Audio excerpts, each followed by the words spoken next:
You guys ever look at a car and think, man, that would make a pretty nice trailer? I'm just kidding, I actually like these things. It's got the big bad 6.2 in there, which is somehow better than a 6-liter, but runs like a 6-liter with bad lifters. Now there's clearly a collapsed lifter bouncing around in there. You hear it, I hear it. My scan tool tells me I have a misfire on one cylinder, but that's not the whole story. This thing will not idle on its own. I've seen one of these engines with one bank completely dead, running on 4 cylinders, idling just fine. There's something else going on here. So I got it running and I wedge the gas pedal like that with a box. She's sitting at 1500 RPMs. Pretty good. Now my whole garage smells like sulfur right now. It just stinks, and it doesn't seem like there's very much exhaust coming out of the exhaust pipe, or at least it's not coming out very fast. There you have it, ladies and gentlemen. I've got a downstream cat clogged right there. Look at that. She is cherry red all the way back to that point. She's plugged right off. All right, let's pull our box out of there. Oh, she's trying to run. I'm gonna kill it. Show some mercy.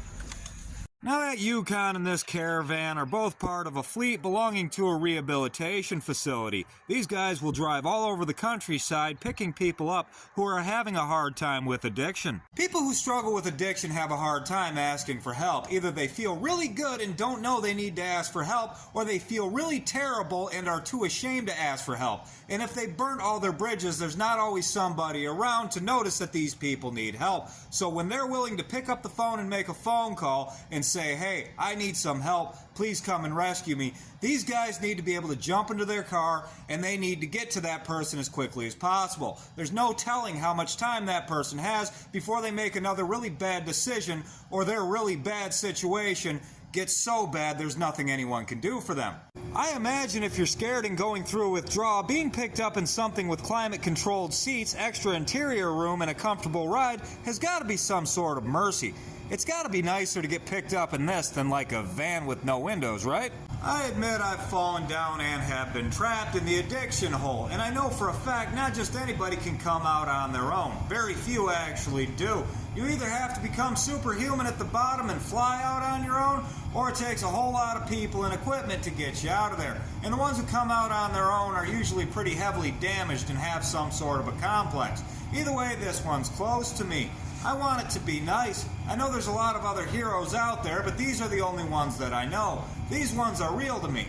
I like these guys.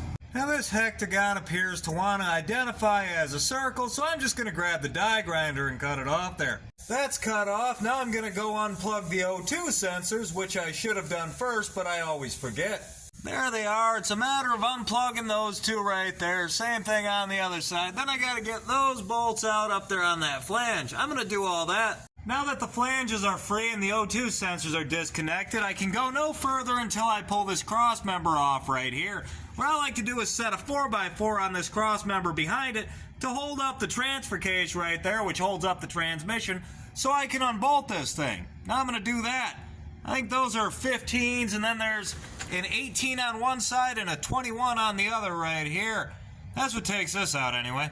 Once that cross member's down, you can go ahead and pull the pipe. I say that like I didn't just fight with it for 20 minutes trying to find the right angle to pull it down, but eventually I did find the right angle and it dropped right out of there. I have no idea what angle that was, but looking back here, I don't see anything weird going on down here. Let's look at the other ones. Nothing apparent on this one. Nothing really over here either, so I guess we're going to have to cut it apart and see what actually happened.